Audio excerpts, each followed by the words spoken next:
Rockstar just quietly reworked GTA Online's entire payout system, and if you're still grinding the way you used to, you could be wasting hours. Cayo Perico has been hit again, and the brand new Kortz Center Heist loses up to 80% of its value after the first run. And once players looked deeper, they found the same pattern across many of GTA Online's biggest money making methods. By the end of this video, you know exactly what changed, who these cuts hurt the most, and why solo grinding may be in its worst state yet. In GTA Online, one new car or business can cost several $1,000,000. So choosing the wrong money method can turn a few hours of grinding into several days. Cayo Perico was the gold standard for solo grinding. When it first released, you could easily earn over $1,000,000 an hour, as most other ways to earn money either didn't earn you enough or it just took way too long. If you've ever done a resupply mission for one of your other businesses, you'll know exactly how long it takes just to do a full resupply. So people would grind Cayo over and over again. This was until Rockstar nerfed it into the ground, and they didn't just do it once. Pavel would message you pretty much as soon as you had finished the heist, so players could just pay the setup fee and do it again. But in 2022, that changed, and now you have to wait over 2 hours just to do it again. Then less than a year later, we would see one of the worst nerfs yet. They reduced the payouts for all primary target value items by a flat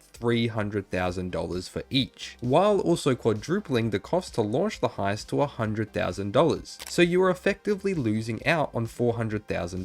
But even after all those cuts, Cayo Perico still remained as the easiest method for solo grinding. One run could still cover a huge part of a new car or a business. So when Rockstar released a brand new heist with the first payout worth almost $2 million, it looked like players finally had another money making method that could compete with Cayo Perico. The problem was that accessing it required spending millions of dollars up front, and it was generally one of, if not the best heist that they have ever released. But players quickly realized it had a lot of issues. If you've played the heist yourself, you have probably encountered your fair share of bugs, with the AI just overall not working or guards detecting you for no reason at all. But for the newer solo grinders, there was a completely different issue. To even do the heist at minimum, you had to spend $16.2 million, and this was without GTA Plus, by the way. If you had GTA Plus, it would still cost you $13.2 million. Now you might be thinking, well, if it costs that much to even start, the rewards must be pretty good, right? Well, yes and no. You see, on your first run, you would earn a decent $2 million, and paired with only a 10-minute cooldown, it seemed amazing. But then players would run it again, and quickly realize that completing the heist again in the same week, you would see the value drop by 75 to 80%. Meaning you would only earn around $400,000 depending on the primary target. Players were of course extremely angry with this and would decide to instead do the Cayo Perico heist, as they just thought it was more worth their time. But upon completion of that, they saw that Rockstar had also nerfed that even more, making Cayo Perico almost worthless. After some digging, players found out it wasn't just the Kortz Center heist. Rockstar had quietly nerfed almost every heist and contact mission out there. So the one update that was supposed to help solo grinding ended up making it worse than it already was. Well-known GTA players like Text2 and GTA series videos released breakdowns of all the payout changes Rockstar had made. They found out that Rockstar had completely reworked the entire payout system, except it just was not a good rework. You see, Rockstar decided to nerf absolutely everything to do with these heists, with the Diamond Casino suffering the worst, with $1 million being cut from the best primary target, which was the diamonds, going from $3.3 million to $2.3 million, and the other primary targets each being cut by 30%. But trust me, Rockstar did not stop there. The Cayo Perico was slammed even more. The primary targets each took another hit by 30%, and the secondary targets were also cut. But the thing is, those secondary targets were only cut by a few $1,000s, and even the safe cash took a hit, which most players rarely go for. So what was even the point? If you have any ideas what was going through Rockstar's head, let me know in the comments. Remember the start of the video where I mentioned how players could easily make over $1 million from Cayo Perico? Well, now those same players would be looking at less than $700,000 on average. This is because they also buffed the chances of getting the tequila bottle, which is the worst primary target to get. If you do the Cayo Perico heist more than once per week, you have an 80% chance of getting that tequila. And you might be thinking, well, what about the other ones? You now have a 10% chance for the necklace, 8% chance for the bearer bonds, and only a 2% chance for the pink diamond. Remember just before I mentioned that they slashed the KO primary targets by 30% each already. So by nerfing the older heist into the ground as well, Rockstar had removed the main ways people relied on whenever a new money method stopped being worth it. And we each got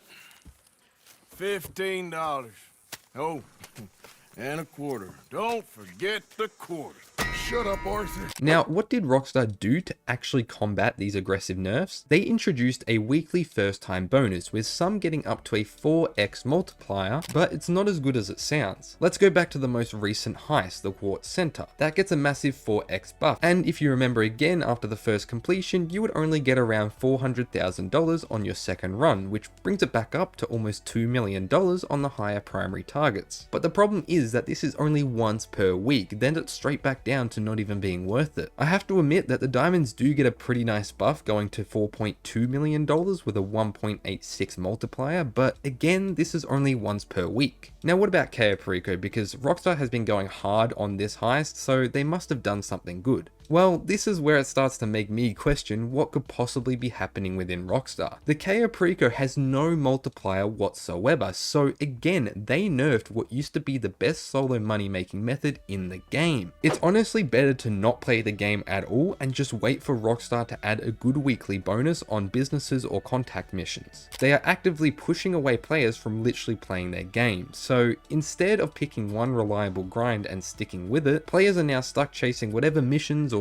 businesses that Rockstar decides to boost that week, and you just have to pray to God that Rockstar actually gives you something good. Now, for a lot of people this probably doesn't matter much, but when we talk about newer and casual players and even grinders, this starts to really hurt how they play the game. Newer and casual players who want to play the new heist are stuck behind a $16.2 million paywall, and once they get it, it takes weeks and weeks of playing just to be even on their purchase. And some of the first things a newer player would do are those contact missions, and yes, they did get a multiplier for the first time completion, but after that, there's literally just no point in playing them anymore. Now, what about the grinders, the people who literally play the game to earn the most money? Well, they're being punished too, because the methods that used to work are no longer worth their time. The best options now are either not playing and waiting for a good weekly bonus, or just doing the AFK method with the nightclub. Either way, it comes down to the same thing, not playing at all or logging in once a week just to grab the bonus. That leaves newer, solo and casual players falling further behind because they don't have several businesses and backup money making methods to switch between. Now, that's what Rockstar did, and here's what I think that they should have done instead. If the goal was to get players to try different activities, they didn't need to cut anything at all. Instead, they should have increased the payouts for other businesses and missions across the board. Rockstar would have the data on the percentage of players who earn money in different ways. What they should have done is looked at that, seen what wasn't too popular, and increased the payouts on those. That way, players have a choice to go and try out different things without making people quit the game. Especially since there's only a few months left in online, it would overall just make the game better. Players would still try more activities, the difference is nobody has to earn less for that to happen. So if you've been keeping track, we have Cayo Perico, Kortz Center, the older heist, and even contact missions. Pretty much everything has been hit at this point, which raises the real question: what does grinding in GTA Online actually look like now? The answer is you basically have to check Rockstar's weekly bonus rotation before deciding what to even play, because there's no method left you can just default to and trust. What's worth grinding this week could be a complete waste of time the next, and honestly that's the real problem here. Rockstar didn't just nerf a few heists, they took away the player's choice. When GTA 6 is right around the corner, it really makes you question why. Why even bother making these changes right now? Could it be that they want to squeeze players one last time? Surely not. Grinding still works, but earning money efficiently now means rotating between heists, businesses, and whatever Rockstar decides to give bonuses to that week. So yeah, grinding in GTA Online isn't dead, you just have to grind 10 times harder and it's more annoying. If you're still playing, let me know in the comments what you're doing to make money these days. I'm curious if anyone's actually found something worth sticking with.